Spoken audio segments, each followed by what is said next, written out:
Yongkang Xiaocheng Electric Appliance Company Limited is one of the professional manufacturers of power tools, which located in Yongkang, Zhejiang, the hardware center of China. We have more than 10 years experience in R&D, manufacturing, and marketing for power tools. Besides, we have advanced equipment and skilled engineers and strong QC team, which guarantee all products in the high quality.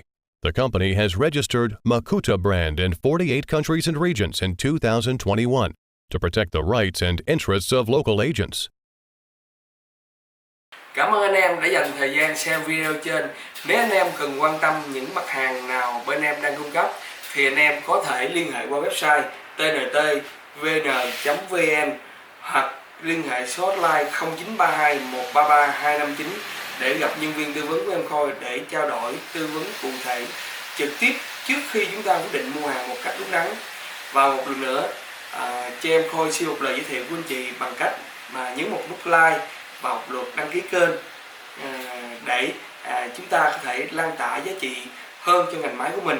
Và một lần nữa, cảm ơn quý anh chị và hẹn gặp lại trong clip sau nha.